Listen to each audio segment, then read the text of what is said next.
Welcome to the Human ROI. My name is Elissa Mahendra, and I've spent the last 20 years working in HR, talent, and organizational transformation. I've sat in some of the most consequential rooms in business. I've helped companies scale through growth, M&A, leadership transitions, and now AI integration. I've delivered layoff conversations, and I've also received one. But over my time in corporate spaces, I've observed a pattern emerge. Some call it disengagement, some will call it burnout, and some will call it performance issues. But what I've learned that those are often signals of something deeper. And even more pressing is what I'm calling the growing epidemic of workplace suffering. It's not a motivation or engagement problem, it is a systems problem. So my body of work around the human ROI was shaped over my 2 decades of watching organizations create value and how quickly it can erode. Because when systems don't compound, they corrode. And that's also true for human systems. And when that happens, the cost shows up everywhere. It shows up in culture, it shows in productivity, and it shows in enterprise value. And it goes beyond the doors of the corporation into people's lives. So as we kick off season 1 of the Human ROI, I want to talk you through the thinking behind the framework. Welcome.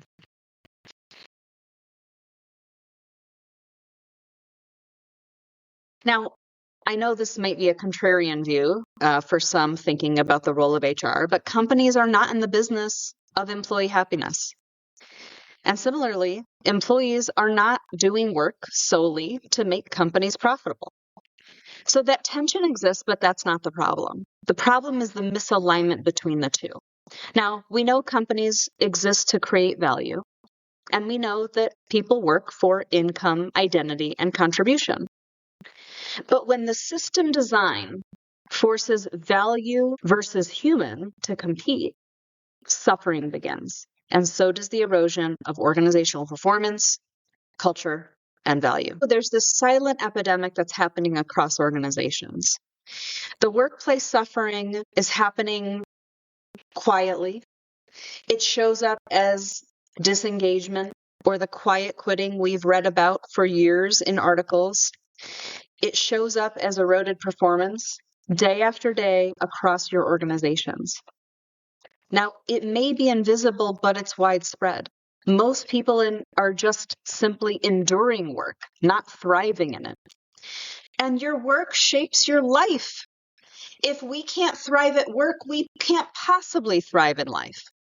And that cost is compounding. Every day of this epidemic is a day lost human and enterprise value. And don't take my word for it. Let's look at the numbers. This is not anecdotal. The data is clear and it's urgent. Over time, it's also getting more bleak. So if we look at by the numbers, these are US numbers, but I've also included some global numbers. Most are from Gallup. There is one statistic from Forbes. Right now, as of the 2025 Gallup report, 31% of US employees are engaged. Think about the rest that aren't. This is the lowest level in a decade. Global engagement is just 21%. Managers, on the other hand, are 27% engaged, which is a decrease from 30%. But let's look deeper at the manager number. We all know people leave managers, not organizations. But Gallup suggests that 70% of a team's engagement is attributed to the manager. Yet, only 44% of the world's managers say that they've received manager training. So if we just focused on leader and manager development and coaching, we could boost manager performance by 20 to 28%. And that then would have an impact on 70% of team engagement. 52% of US employees are not engaged at all, and that's 62% globally, according to Gallup. 66% of US employees are experiencing burnout at the moment, according to Forbes. And that lost productivity in the US is costing us $438 billion. If we were fully engaged, that could add $9.6 trillion to the economy. Imagine that. So let's bring it to your organization. If the majority of your workforce is not thriving, and engagement isn't this soft metric, but it's directly tied to enterprise value, retention, innovation, and competitive capacity, what could that unlock? I'll also share that 50% of employees are actively watching or seeking new job opportunities at the moment, according to Gallup. So let's do the math for you. Take your total headcount times 21 to 31% for engaged numbers, and that becomes your operating capacity. So in an organization of 1,000 people, you have 31% at best case employees who are fully engaged. That leaves 690 people representing the latent underutilized capacity across your organization. While payroll remains your largest expense line, that is value leakage, that is performance drag, and that is measurable. According to Gallup, the productivity of the world's workforce is at risk. And so when you run the math, it becomes pretty clear that when revenue is flat and margins are tightening, productivity is under pressure, there are only so many levers you can pull. And the fastest lever in most organizations is cost. And the largest line item on the income statement is people. So when the math doesn't work, the system responds. We have hiring freezes, we lay off, we have headcount reductions. Not because leaders are malicious, not because managers failed, but the system was never redesigned before the pressure hit. And I know this because I've sat on both sides of that table. This is my perspective because I was the HR leader sitting at the table, delivering layoff conversations directly. I understood that it was a financial lever we had to pull. I saw the revenue pressure, and I saw how it drove cost cutting. And I watched managers execute decisions they had no input in designing. And I knew it wasn't personal. Yet, the day my call came, and I was on the other side of the table as the one laid off, I had a decade of high performance and loyalty to the organization, and suddenly I was the expensive line item on the spreadsheet. Now, intellectually, I could rationalize it, but emotionally, it still felt personal. But the system moved faster than it could be redesigned. So what we know is that it's not a motivation problem. It's not an engagement problem. It's not a talent problem. Leaders are overloaded. Your employees are capable, but the real culprit is the system design. The signals, the structures, the culture, and the incentives that shape behavior every single day. Now, before you say, well, okay, system, I get it. AI can fix it. AI is not the golden goose. Technology doesn't automatically create value or culture. AI will amplify your ecosystem. So if you have a fear-based system, AI scales fear. If you have a high trust system, AI accelerates performance. But if you focus on fixing the system first and use AI as a multiplier, it will either multiply a broken system and make it worse faster, or it can have a compounding effect. So we know it's not motivation, and we know it's not AI. What it is capital allocation. The question isn't, how do we automate more? It's, how are we investing in our talent? And I'll share a quick anecdote of what I started thinking about and how it got me to the human ROI. So let's take a journey back in time to my Finance 101 class in college and my professor, Mary Brown. Isn't it funny how we always remember someone's first and last name when we had an impact on our lives? And I learned the time value of money. I grew up without much financial fluency, but I learned that $1 today is worth more than $1 tomorrow. Pretty basic. So as I think about the time value of money, capital invested early multiplies return. If you delay your investment, it reduces return. And when it's neglected, your capital loses value. So I came to the question, if money compounds over time, what about investments in talent? What if investing in people early, in their skills, in trust, in their growth, compounds just like capital? And so the core idea was born, the time value of talent. Talent invested early compounds your capability over time. Just like financial capital, human capital isn't static. It's always either growing or eroding. So as you think about trust and trust compounding or corroding, and you can think back to The Speed of Trust by Franklin Covey, and you're paying trust tax or you're getting trust dividends in your account. Leaders who invest early in trust build teams that accelerate, and those who don't delay the erosion. Skills compound or they stagnate. So whether it's confidence, judgment, institutional knowledge, or AI fluency, all grow that investment early.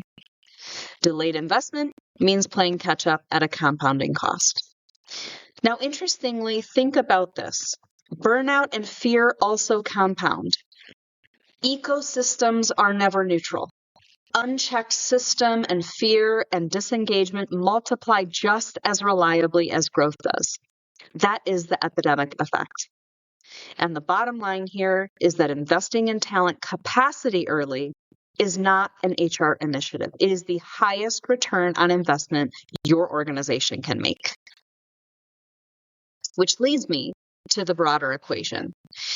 That is at the individual talent level. And I wanted really to think about how does this express itself in large, complex organizations who are going through kind of high stakes change. And thus was born the Human ROI Equation. And this was born from an evolution of the old motivation theory of motivation and competence equals performance. I also fell in love with that framework early in my career. But in my experience, it's incomplete. So I'm offering an evolved version, the Human ROI. Think about your talent capacity. Then think about how does leadership provide leverage to that talent? And how do both of those things compound within the ecosystem of your organization? So human contribution becomes the engine of enterprise value, and these three variables determine the return. If you optimize all three, performance compounds. Neglect one, and the organization's value erodes. So let's go into each one of these separately. I'll offer that talent capacity is value capacity. Talent is not headcount and it is not payroll. It is the capacity to create value. And most organizations are leaving an enormous amount on the table. We saw that with by the numbers. There is so much latent energy and capacity in organizations today because of this workplace suffering epidemic. So where we can focus is on the skills and judgment of our talent, on unlocking innovation and aligning all of our people to the purpose of the organization, the ability to generate new ideas and direct them towards outcomes that matter. And AI fluency is here to stay. We've all heard the saying, AI won't take your job, but someone who knows AI will. This is an emerging capability that separates compounding organizations from stagnating ones. And underutilized talent is not neutral. It is active underperformance. You are willingly contributing to underperformance. And it will, if it hasn't already, shown up in your financials. The next variable is leadership is leverage. Every leader action multiplies across their people, across time, and across systems. Things like how trust is extended, how they're managing the team, how AI is being implemented, how direction and change are being communicated. All of these things are happening across people, time, and systems. Across people, it's important for leaders to create clarity because clarity creates alignment. Over time, it's important for leaders to create focus because focus accelerates results. Results may happen without focus, but they won't happen quickly enough. And across systems, thinking about structures in the organization create scale. It's not energy diffusion. Leadership becomes the force multiplier in organizations. Yet we spend so little time developing the leadership layers of the organization. The next and potentially most important is the ecosystem design. And this is where I think a lot of models fall short. It's how work happens, not how it's intended to happen.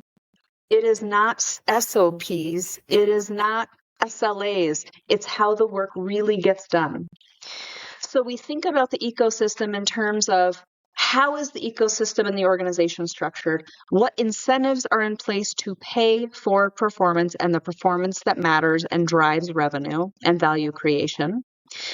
How are decisions rights decided and given and implemented? What is the culture of the organization and the cultural nuances of how work happens unspoken? And technology, of course. Systems shape behaviors more than intentions ever will. And every organization is doing one of two things: compounding or corroding. So imagine yourself in a world where there are two ecosystems. Would you rather lead and work in scenario A, which is the self-protection ecosystem, where there's mistrust that manifests itself in meetings after the meetings, or a CYA culture that replaces candor and open conversations? What about slow decision-making, where consensus without accountability is happening, or worse, delegating upwards in the organization? I've certainly seen that. Talent attrition, where people are leaving, and not just people, but your top performers, and where the risk aversion becomes the norm, so innovation is not present in the organizational culture.